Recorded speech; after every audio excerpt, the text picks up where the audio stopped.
Good morning, good evening, good afternoon, our fellow watchers. This is Ball Watching. I am Jake, joined by Justin on this fine and lovely Wednesday, and we are just a couple of days out from our big matchup, our second home matchup ever against the San Jose Earthquakes. And we have got a nicely loaded preview for you all today. And before we get into all that, got to start with the five-a-side. And Justin, I believe you have the topic for us this week. So the floor is yours. I do. And I was going to say, I think you said the San Jose Earthquakes. I think they went more PC, and I think they're just the Quakes. I don't think it's like cool to say Earthquakes anymore. Oh, did they? Did they now? Yeah. Are you got your ear to the ground? Their logo. No, I'm serious. Their logo just says the Quakes now. They ditched the Earth part? I don't think there's an Earth part on there. All right. There used to be. I'll dive into that. Yeah. All right. So the five-a-side. Let's get into it. We'll run through it real quick. Since I picked it, you will get to go first.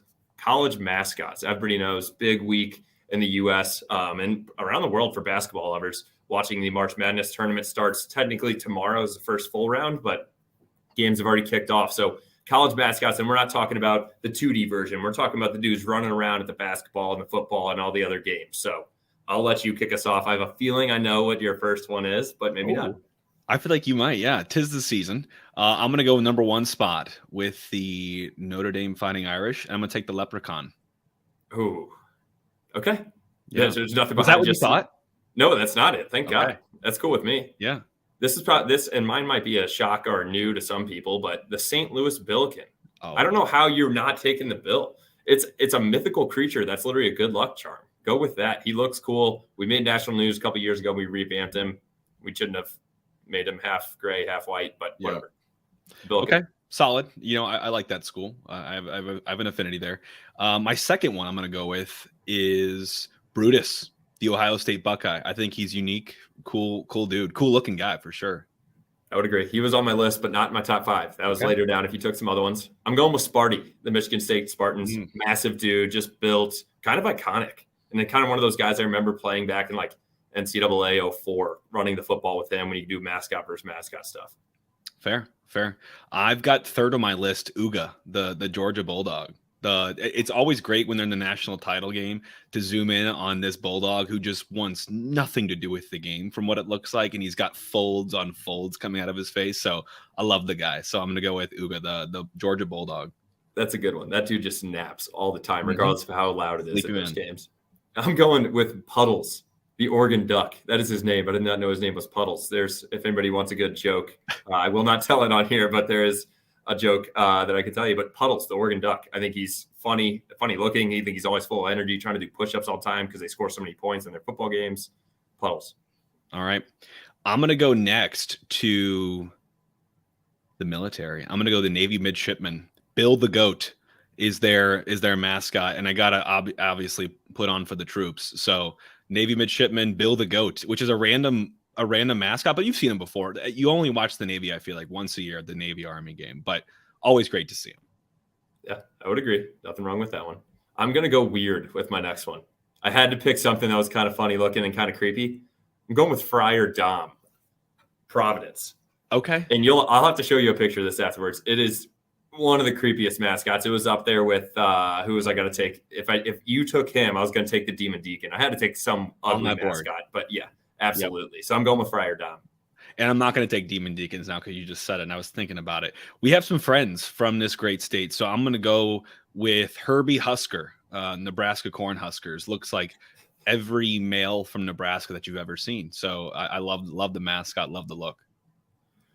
All right, I'm going with another weird one just because I think it's hilarious. When I was doing some research, it's called Speedy the Gooey Duck, and he is from Evergreen State in Washington State. So a gooey duck is GEODUCK. It's the world's largest burrowing clam, typically between 2 to 3 pounds. It's far too big to retreat, and it's known for just looking odd. It looks like a snail a little bit, but this college literally has 200 fans per game at their basketball games, and they're just known for the gooey duck. Showing out. Love to hear it. Okay, recap, right? We're done. That was it. So go for it. I had the Leprechaun from Notre Dame, Go Fighting Irish. Brutus, Ohio State Buckeye. I had Uga, the Georgia Bulldog. I had Navy midshipman Bill the Goat, and I ended with Herbie Husker from Nebraska. Strong case. I think this one will be closer. I had Slew Billiken, Roll Bills, Sparty from Michigan State, Puddles, the Oregon Duck, Friar Dom from Providence College, and then I rounded out with Speedy the Gooey Duck from Evergreen State. Okay, solid five-a-side. I think this one's pretty even. That'll be good. I'd like to see where it goes. Yeah, we'll see. Excited to see what the listeners think on this one. Let us know. All right, now that the five-a-sides out of the way, let's get into the actual agenda. So let's start with a little breakdown on anything we've kind of realized or learned post Portland Timbers, and then get into the Quakes and talk about some of their key players, some of their style of play, and what we should be on the lookout for as City fans heading into this game, and how we're going to fare against them. So final thoughts on Portland Timbers before we put this one to bed. Looking back on it, I didn't mention this on the recap, but Portland missed a load of shots. They missed a ton of big chances. They had 13 shots in the game. 9 were off target, which is inexcusable for any team. I know we would be pretty bummed if that was our team that was doing that. So they let us off the hook a little bit, I think, in terms of chance creation and conversion into a shot on goal at least. But I still think we deserve the game, because I think otherwise it was a pretty statistically even matchup until you look at defense, where we had more duels, 83 to their 56, duels won. Tackles, we had 27 to their 9, and interceptions 18 to their 10. So I think our defense was just ready to play and getting after it out there and winning possession back for us. So I think those are kind of what ended up setting us apart. And we'll touch on that with the Earthquakes coming in as well. But I think the defense is really starting to show. But before we get too far into the defense as well, looking at our designated players, Joao Klaus and Edward Leuven absolutely just doing the work for the guys as they need to. Klaus with 2 goals, 1 assist, Leuven with 1 goal and 3 assists. I think that's something that we're going to need to keep riding and rolling as the boys continue to grow. And another exciting part that we already talked about was Miggy Perez. He completed 77% of his passes. He also did more than a dozen defensive tackles, and he had his first milestone of his first yellow card. So good to see him getting in the mix and just being feisty. Absolutely. Absolutely. Did you see Justin Klaus had the pass of the week? It was sick. Did I see it? See it? I mean, so we think that, and I thought that beforehand, but he actually was given the pass of the week from Matt Doyle, an MLS writer. And it was the really cool one where it kind of came to his outside foot and he reached with his right foot and took it with the outside on one foul, little swoop, and sent in, I believe it was Rasmus Alm in, and then Alm just put it right into the goalkeeper's, hands. I was about to say, sorry, when you asked did I see it, I didn't know they actually had an award for that. So he won the award. And it was extremely overshadowed by Alm just basically passing it pretty much as easily as Kip Keller did to Stroud in game 1. Sorry, that was hard. Unfortunate. We gotta obviously do better on those. And last couple of things I'll mention on this too is that, by the way, the pass of the week is more of an unofficial thing, but I think he gives it every week, so it's just fun. But that makes it official. Yeah, now it's official. Yeah. Team of the match day for match day 3 for the MLS. We had a lot of participants once again on it. We had Kyle Hebert, who made his debut, which is exciting. Jared Stroud made the bench. Which I think is deserving. He maybe not the most exciting winger for match day 3, but he got on the score sheet again, and the guy's got 2 goals to his name this season already. And then Bradley Carnell making his second appearance on the match day team of the week and as the coach. So love seeing us getting some recognition from the MLS for our success so far. And not only are we getting it from individual players, we're getting it from the rankings. So for MLS Power Rankings, we moved up from 13 to 6. Here we come, top 10. ESPN stopped doing whatever drugs they were on. Now we moved up from 26th to 11th within 1 game. So they absolutely flopped in those first 2. And then 90minute.com, we're also from 10 to 6. So top 10 and 2 of the rankings. And I think we're coming home for a pretty fun one. I'm hoping so. And just for everyone to hang their hat on too, this isn't just some blip with this start that we're on right now. Per Opta, who's a big statistician site for anyone that likes the stats, 18 of the previous 19 teams that have taken 3 wins from their first 3 games in the MLS have ended up making the playoffs. So we would be, in an unfortunate company to not do that. So we've put ourselves on the right path to get there. So very exciting. I think we mentioned that as being one of our goals this season. And I think we've done everything we can to advance that so far. And 2 more quick things before we get into the Earthquakes. One thing I mentioned last episode, the yellow card count. I was intrigued to see how that would stack up throughout the season. Not something we should be overly worried about. So if you get 5 yellow cards, it's a $250 fine and a 1-game suspension. Then from there progresses the additional 3 that you get. It's a $500 fine and another 1-game suspension. And the fines go up, but the games stay even at 1. There's also something very interesting, Jake, that kind of similar to prison, there's a good behavior aspect of this. So if you go 5 straight games, you can get a yellow card reduced from your total count. 5 straight games without a yellow or a red. Yeah. I like that. So I guess throughout the season, if we have a problem with any of them, just stay clean for 5 games and knock one off the board. Yeah, fair play. Another fair play thing, Justin. This is kind of in other news segment for City, but Nicholas Razic, our EMLS St. Louis City SC player who plays FIFA competitively, and that is a thing for those that are doubting that at home. It is a real thing. He won the EMLS Cup, which is a big deal, and he is now taking home, I believe, $20K in prize money from that. That was on Sunday this past week. And then he is also now directly going to the EA Global Playoff Series, where he'll play against the same types of players, but from different clubs internationally. This is a big deal. MLS esports are just growing hugely. There's a lot of money, as you can see from that prize pool. So exciting. Obviously, City, we're in winning ways, and our EMLS guys just bringing home titles. And for everybody listening, especially if you're still at home playing video games and your parents are like, knock it off, you're not going to make money playing video games, show them an article about this kid. Could be you. I wish I would have had this growing up. I know. Absolutely. Well, let's get into SJ Quakes, Earthquakes, whatever you want to call these dudes. But this organization has actually had some relatively decent success since their inception. They've won the MLS Cup twice. But really, more recently, they have failed to make the playoffs in 11 of the last 15 seasons, which is a tough stretch. So they're looking to turn things around.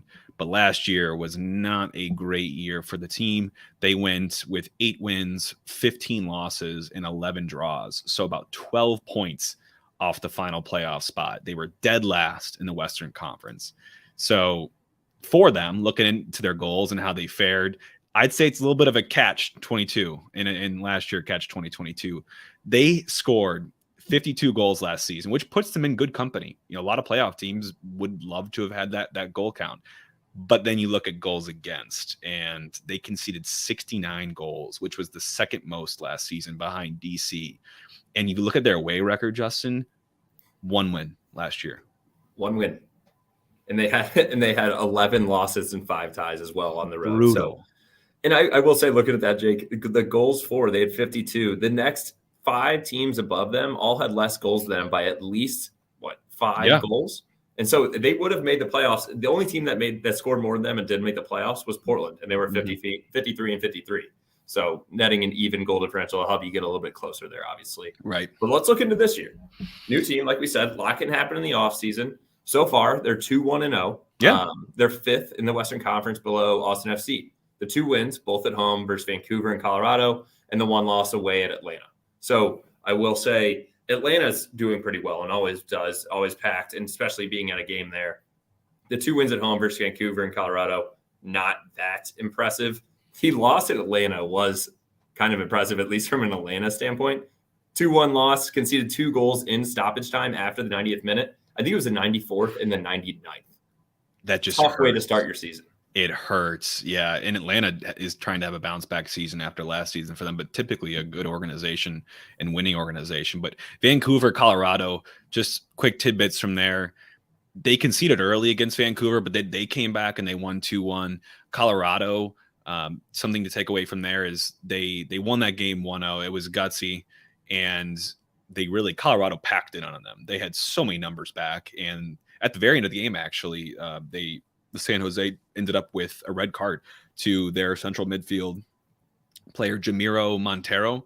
So he will not be featuring in this game against us, which is great because he's a starter for them in their midfield. So we're excited about that. They held Colorado to a 0.42 expected goals. Colorado's, no offense, is a little bit of a laughing stock of MLS right now. They're just not in a good spot as an organization, and probably not going to turn it around anytime soon at this point. So good for them to start 2-1. Haven't played anyone that great yet either. So I kind of caveat that a little bit. I mean, they should have held on to the Atlanta game. That's bad. You got to close that out. And that'd be a good start to the season. Winning away at Atlanta would have been impressive, especially with how bad they were on the road last year. Yep. But tough for them. Let's get into some key players to watch. I think you usually do 3 here. I can kick us off with Cade Cowell. Cowell. So he's 5'9", 174, left winger for them. He's only 19 years old. He's incredibly talented, one of the most exciting in the MLS, already has a couple European clubs looking to see if they can bring him over, 2 U.S. men's national team caps, and then he attempts to pretty much dribble and then get his own shots on goal. He's a very individualistic guy and can create it on his own, but can also work it down the wing and kind of do a little give and go series with their midfield. Yeah, he's got no fear. He loves to take people on and get the shots off. So he'll definitely be probably trying to do that in our game.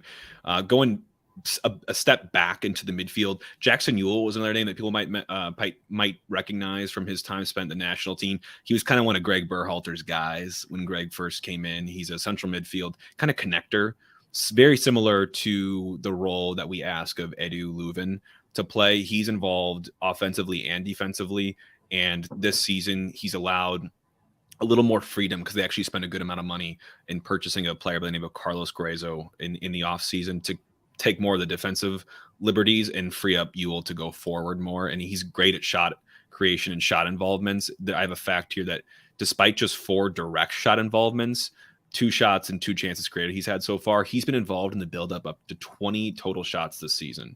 So a lot of their moves start with him. So he'll be a key person for us to hone in on in the midfield.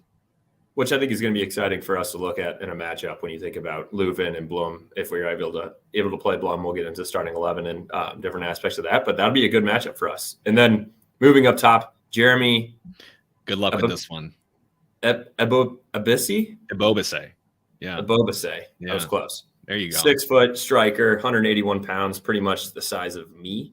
26-year-old goal scorer. He has 2 goals and 1 assist so far this year. Was excellent last year with 17 goals across the regular season. He also has 1 appearance for the U.S. men's national team.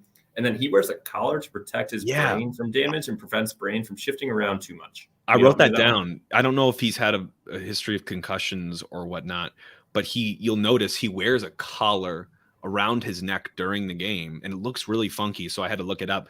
But essentially, it's new technology where somehow it puts force on certain pieces of your neck. And I'm not going to pretend to be a scientist here, but essentially what it does is it prevents when you have contact to the head, whether it's headers or, traumatic movements, the brain is just kind of floating in our skulls. And this thing helps to minimize the movement to the brain if it gets shook at all in one of these movements. So pretty cool. Brain Awareness Month for those that are celebrating or becoming more aware of that. So I know he's promoting that on his end. That kind of makes my stomach drop. I hope all the best there. Yeah, absolutely. Let's get into style, Justin. So style for them is taking a radical turn this season. They have brought on, I'd say, a pretty popular coach in America for the last couple of years, Luchi Gonzalez, to be their new head coach. For those that are MLS familiar, he was the head coach at Dallas in 2018. And before that, he was their academy director, where looking at their academy, FC Dallas is a factory. They had at least 1 academy product in each the U.S. men's national team starting lineups in every single World Cup qualifier, and quite a few on a World Cup roster. So they're doing great things, and a lot of it was kind of flowing through him. So I know he's trying to bring that to San Jose and to start to build a more younger and talented team with products coming up to the academy. So a lot more of a longer term project with him. Also a good coach, though. He coached Dallas well 2 seasons in a row in the playoffs in 19 and 20. And missed in 2021, and that's when he was fired. And then he joined the U.S. men's national team as an assistant coach before starting here as the Quakes head coach. And so kind of bringing that into how he has the guys play, it's going to be a lot of possession and working through the midfield. I think looking back at their past 2 games, they're about 60% possession. They only had 40 over in Atlanta, but tough away place to play. They're going to look to keep the ball and kind of play through us. They're also going to push their fullbacks up. And get a little wider and try to get more direct and very speedy with their attack, looking at like a 4-3-3 or a 4-2-3-1 on what kind of formation they're going to play. And I think ultimately it will be a little bit of a slower game, different style than what we expected out of the Timbers. I think they're going to look to play through us. They'll take shots from long range in front of our defenders as well. So that's where Berkey could be tested with a man of his size. I don't think that's really too worrisome for us unless they hit an absolute rocket. But that's kind of one thing that you should be looking out for. Yeah, and while we're getting to that, Justin, let's talk about storylines. What else should we be aware of heading into this game? Like I said, to start with San Jose, they're in a longer-term project. Success this season isn't imperative, but would be great. And obviously, it needs to be better than last season. So they're on the up, And that's not hard when you finish last in the Western Conference, but starting off 2-1 is a good start. I know we would even love to have been 2-1 if you'd have told us being a season to start the season. So they're dynamic in attack. 5 of their 6 most valuable players per transfer market, which is a good source for that kind of stuff, are all attack minded. So we know where the money's at in their squad, and that's where they've invested. I told you before, they brought in that Carlos Guerreiro in the offseason from FC Augsburg over in Bundesliga to bolster their defensive midfield. And that with Yule has created a pretty good central midfield that I think will really challenge us. I think they will be a strong midfield and attacking team. You start to get into a little bit of nerves though with their defense. If I'm Luchi Gonzalez, I'm not as confident. And not only just with their defense, but thinking about how bad they were on the road last year. I know there's a lot of things that can happen in an off season, but that's pretty consistent to only have 1 win, 11 losses. So looking to clean that up on their end. They've also, the 3 games they played have been somewhat weaker teams. I know it's a stronger team in Atlanta, but Vancouver and Colorado, nothing really impressive there, even though they got the 2 dubs. And I would say on crosses and set pieces, we already talked about the size of some of their guys. No one's overly large or can win aerial threats. So looking at Joao Klaus, Tim Parker, some of the bigger boys to get up on some whipped in balls from Leuven, I think could be something important here. And maybe we see another header out of Tim Parker. We'll see. And just to go stats on you guys too, is they're currently underperforming their XG per 90. So they're underperforming their expected goals every game right now versus what they're actually doing. So what they're expected to do versus what they're actually doing, not matching up, meaning they're scoring less than expected, essentially. So hopefully they don't wake up during our game and start to put more in. But right now, they're not putting away the chances that they probably should be putting in or what we would think they would put in. And when you look at that on the flip side, they currently, in a small sample, of course, this season, have the worst XG against away from home. So we are expecting teams that they're playing against when they're away from home to score more goals against them. In fact, the most or the highest rate of success of any team in the MLS right now. And obviously, like I said, they only played 1 away game. So not a lot to go off of, but that's just how we're starting off. I also love the last stat that you put in here, that the weather on Saturday. It's a low of 23 degrees on game day. Bundle up, fans. But one thing to note, San Jose has only had one day of 25-degree weather since 1991, and that's from the STL City fan. Yeah, I saw that from them on Twitter. I'm like, and not that these guys are all San Joseans, like who's to say, but still, we've been training in this all week. We're used to it as St. Louis City SC now. We'll see how they respond to that. I'm sure they haven't been training in nearly that cold of temperatures this season. And preseason was down in Florida too, so they're not training in anything in the upper east or anything like that where they're actually getting bombarded with snow. Yeah. What about us, Justin? Just some key storylines going into this game for us. I think for me, my head immediately goes to Blum. It sounds like he's still in protocol. It sounds like he was sick. But when I read protocol, I think concussion. So I don't have the details on Blum, but we're expected to have him back soon. I don't know what soon means. If that means for this game or if that means, next week, whatever that is. I'm not expecting him though anymore in this game because of what I saw there. So I don't think he's going to be with us. And does that mean that we go back to the same midfield that we just went for at Portland? I don't know yet. So we'll get to that in our starting 11. But that's a big question for me. Is I'm hoping Blum is going to be back soon. Yeah, I'll agree with that because he is a part of our defense, and that's another one of our storylines is can we fend off their attack? You have a stat here that San Jose has the second highest touches in the opposing 18-yard box. So they get in deep and are still looking to, like we said, pass it around, take shots from further out if need be, but they're not going to be the guys that are beating us on through balls or balls in the air. I think they're going to try to play through us. So can we do that with Parker and Hebert and handle, I'm going to get the name wrong again. Ebobisse, yeah. Ebobisse. Can we handle Ebobisse up top? So I think that's going to be an important thing. And I think they do have a lot of firepower, but we'll get into what our predictions are in a little bit. What are some other storylines you got? Last things I'm having is I think you and I mentioned just some concern around because of the press. Sometimes players would, at least looking like to us, maybe look like they're overcommitting or jumping in on balls. And for a team that has the second highest touches in the 18-yard box, cannot be doing that this game. If we show too much and they take that away, they'll have an open shot on goal. So that's going to be imperative this game. I think Roman Berkey's going to play a bigger role this game. He's tied for third in the MLS right now with the least amount of saves. That's not his fault. I mean, most of these goals, I think, if not all of them, I don't know if I would fault him for. Maybe the one in Austin where he was kind of caught in between a no man's land. But really he hasn't been tested as much as I think we would have expected him to. So I could see this being a lot more of a regular looking game for him where he's called into action, a couple of times. Yeah, I completely agree. And I think if you want to pull up the starting 11, I will also touch on one thing with their goalkeeping. So they originally had in their first 2 games, they had Daniel starting goal. Daniel, he's a Brazilian goalkeeper that they brought in this past season. The first 2 games, he gave up 3 goals on just 7 shots on goal. And then so after that, they put in JT Marcinkowski, who was actually their Marcinowski. He was their main goalkeeper the past 2 seasons, 33 starts in each of the past 2 years.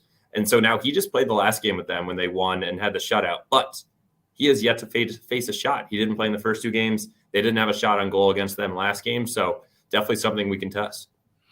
Yeah. Let's get into our lineup and who we're going to be sending at Marcinowski or Daniel, whoever it ends up being. I think with the Blum news, I'm taking probably an unchanged 11 to this game back at home against the Quakes. I think John Nelson maintains his position at left back, Hebert and Parker at center back, and then Nerwinski at right back. I think they'll have a big job on their hands with some of the wingers that the Quakes are bringing to us. And the midfield, this is what I just think is going to happen. I don't think anything crazy is going to change because Blum's not available. But Justin, what do you think about the midfield trio? I know we talked about Leuven's best position and what we want to see here, but do you see things changing? I think I would bring Leuven back. Like I said, I think I put Miggy Perez up in the top of the triangle with Andy and Vassilev there. So Leuven and Indy back on right in front of our back 4. I think that's where Leuven really can see the field and ping some balls, and I think that's where he works best. Give him some distance from Klaus and let them work off each other. The only other thing I would say, Jake, I know is Ostrak. I wouldn't be surprised if he slides back in here. I don't think there was anything that Indy or Miggy did to play their way out of the position, but I think we could also see a switch, a little change up coming back home. Yeah, I would not be opposed to a Leuven Vassilev midfield with Ostrak at the tip instead of Perez. And maybe if that's not the case, if Carnell doesn't want to mess with that, maybe you switch Alm back out with Ostrak. But I think Alm had a pretty good game last game, so I don't see that happening. Otherwise, up top, Justin, we got Stroud, Klaus, and Alm, left wing, striker, and right wing. I don't think that's going to change. I think we'll probably maintain that heading into this game because I think they're getting some good chemistry between them. We like Gioacchini off the bench. I think he's looked like a super sub kind of coming on. He has a lot of energy, creates a lot of disruption, wreaks a lot of havoc. And I could also see him starting too. So Carnell has shown no unwillingness to tamper with this, which I love. I don't think you need to have the most consistency all the time. Like, play who's hot in practice or in training, who's showing you they want to be on the ball, and go forward from there. But I still do think we probably could see the same 11 with this one. I wouldn't be surprised. I mean, we're 3-0. Don't shake it too much. We've scored 8 goals in 3 games. I love seeing Gioacchini. I think he's played well when he's been on. Show me a little bit more of Dinaran as well. And just that big boy getting in. And then Bartlett. And once he comes in, let's just see some anger. And God, let that guy feed off the crowd. Yeah, I would love it. Absolutely. Absolutely. All right. Hey, let's get into the final couple things we have for today. And that's starting with predictions, Justin. So, gonna be a big game. We're going for the record books here for a reminder for folks. This would be the first ever expansion side to win their first 4 games. So, no shortage of bulletin board material here. We're gonna want to take that, and I think it'd be a great way to show that we're here to stay as a club. But I do think this is gonna be a tough game, and I think the weather will factor into that as well. Who likes to play in freezing cold temperatures? I bet they'll like it less than our team will. But I think this is a game where we establish St. Louis as kind of like a 12th man. I've said it before, where we're not just be like, oh, super excited, everyone's happy, we're cheering, we're standing the whole game in St. Louis. We're going to create a disadvantage for the other team. We're going to make it so hard on them and so loud that they don't like coming here to play, because it is like that. So I think if we can create that atmosphere and we bring the stuff that we've been bringing to our last couple of matchups from a sporting perspective, I think we can take this one. I am expecting goals, and my prediction for this one is going to be 3-1. I just think we're a high pace, high attacking team. And because of the way we play, we leave ourselves open sometimes. So us getting clean sheets to me won't be the most common thing, but us coming out on top and making it hard for other teams to play against, I think that will be how we kind of go to each of these games. I agree with that. I think the weather will definitely play a factor. I think the fans are going to need. I think our style of play and the fans will help keep us a little bit more upbeat than the Earthquakes or the Quakes. And I'm going to go ahead and say a 2-0 dub. I think we need to get one of those clean sheets. I think we'll get some goals. I know this is a team that wants to play through us. I don't see teams playing through us very well. So I don't see, and I don't know if we score 3 goals in a game again. I hope we do, keeping this run up right now of 2.67 goals per game. But I'm going with a 2-0 dub, Jake. Love it. I would love a 2-0 dub. I think a clean sheet would be high on Berkey's list, and I'm hoping that we could be able to bring that home. Let's wrap it out, Justin, with the Grahammer. Grahammer. I know before I get into my Grahammer, I know, so with yours, people are interested, one that we've been riding as a group, both teams to score in the over 2.5. That would be in line with your 3-1 W. That's -115. We're using DraftKings here, by the way. We always use DraftKings. Also, one thing I wanted to note, we can't see player props yet. Just with it being Wednesday, those usually come out the day of or the night before. So if you're interested in that, shoot us a DM. Money line for us to win. We are finally favored at -115. San Jose +270 and the draw +260. If you want to look at City, draw no bet, which is a safer one. You have to eat the juice at -240. Or you can take City double chance, which means if we tie or win, your bet hits at -400. The over 2.5 is -140. The under 2.5 is +110. My Grahammer, we're keeping it easy. Let's go for history. City money line. City to win the game, -115. I know you like the over 2.5. I am going to also do a small play on the Earthquakes under a half a goal at +195. That's basically saying that we're going to shut them out. So I'll do a little bit of that on the side. That would be great. No, that'd be fantastic. I love the optimism coming from you today on this. I think it'd be a 2-0 would be amazing. So I'm really hoping that comes true. So, hey, let's wrap this up, Justin. We've got, just want to make a quick plug for everyone tuning in here.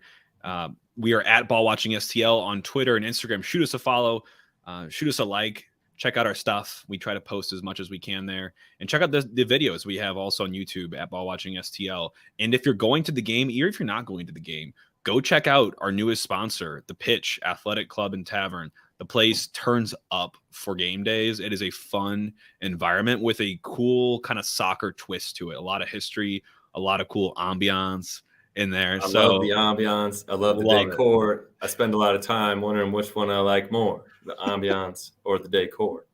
I'll say also, just to say that Maggie O's and the Pitch are going to be absolutely packed. It's going to be cold. Get there early. You guys saw how it was last week.